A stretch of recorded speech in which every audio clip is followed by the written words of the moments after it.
Buenos días a todas y a todos, según Angustio. Hoy, un domingo más, presentamos un tema sobre la memoria histórica de la zona del Bidasoa. Hoy lo hemos titulado La telaraña negra, crónica de una conspiración sin fronteras. Vamos a hablar sobre el tráfico de armas que hubo en esta zona y, bueno, sin más entramos.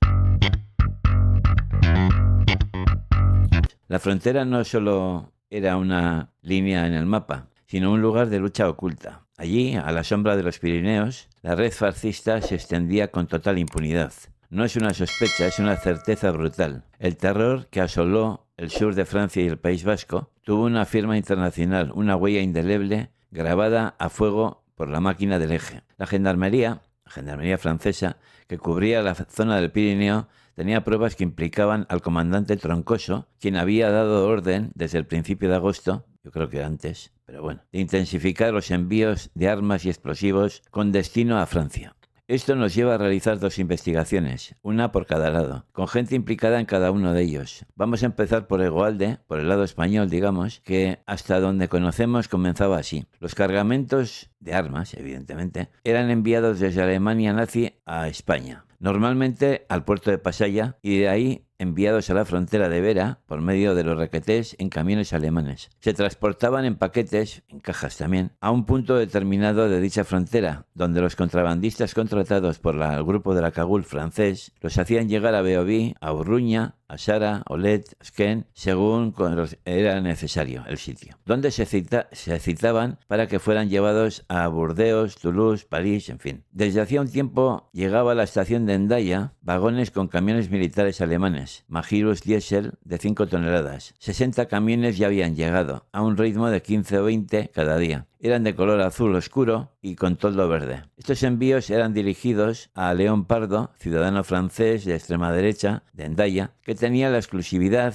de los productos alemanes en su agencia de aduanas. Los nombres, que había muchos, algunos eran meros eslabones de esta cadena letal. Podemos citar alguno: Tamburini, que era un ciudadano italiano, que era un agitador y era un agente de acción, digamos. Santiago Fernández, conocido agente de aduanas de Irún. Y Emilio Baraibar, que luego se refugió en Bélgica, también de Irún. No actuaban solos, sino como peones de un tablero, como digo, de un tablero siniestro, cuyos hilos conducían directamente a Berlín y a Roma. Sus nexos con la Gestapo de Hitler y con la obra de Mussolini no eran rumores, eran hechos probados. Mientras agentes sombríos como von Gosch y Damiani merodeaban con total descaro los pasos de la frontera, bueno, no solamente los pasos de la frontera, sino también por las zonas de Hendaya, Biarritz, Bayona, con total impunidad. La logística de la conspiración se tejía en París, desde París, bajo la mirada cómplice de otros operarios del terror, como eran von Potter y Redmister. Todo ello nos lleva a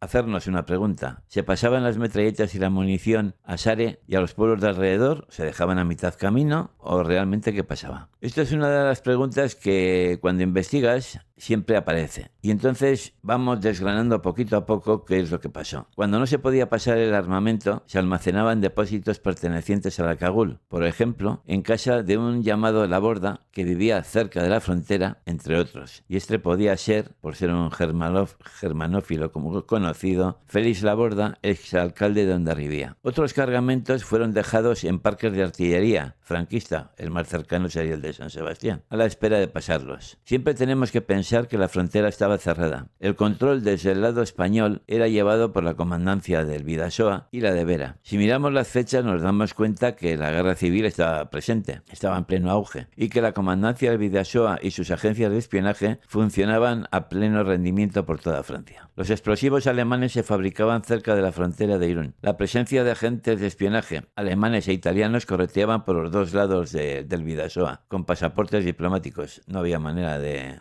detenerlos, digamos. El periodista Charles Rever, en el periódico Sesoag del 27 del 10 del 37, afirmó que el jefe de los contrabandistas era Perico Vergarechea. Lo más probable es que sería Perico Vergareche, pero eso no sale en ese papel, en ese periódico.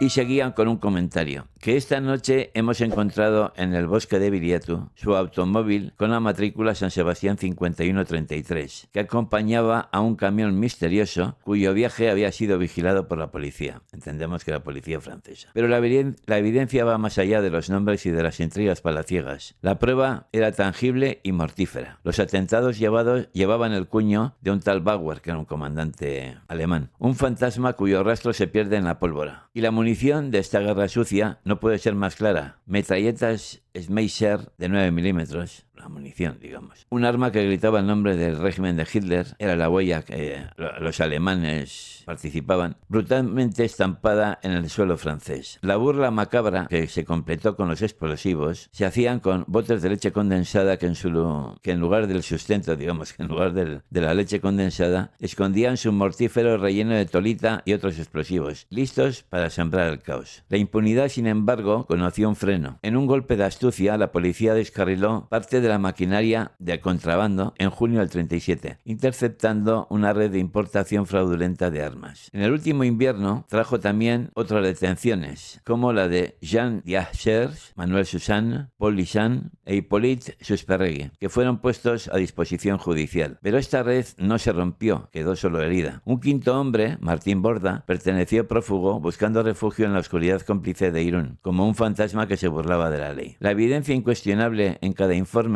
dinamita cualquier intento de negociación. Este no era un caso aislado de contrabando o de terrorismo marginal, era una manifestación activa y probada de una línea de hierro forjada entre el franquismo y los líderes de la extrema derecha europea. Los Pirineos no eran, ni son, una frontera, fueron el cuartel general de una conspiración internacional. La justicia atrapó a unos pocos peones, pero el verdadero poder, la conexión corrupta e indisimulada que alimentaba toda esta telaraña del terror, siguió operando en las más altas esferas. La amenaza estaba viva y su centro neurálgico estuvo blindado por la tradición política. Hasta aquí es lo que da de sí este artículo. Espero que os haya gustado y gracias por vuestra atención. Si os gusta todo esto, pues os suscribís, le dais al like y así nos vemos la semana que viene. Insisto, gracias por vuestra atención. Mi esker zuen arretagatik eta hurrengo bat arte. Ondo ibili, agur.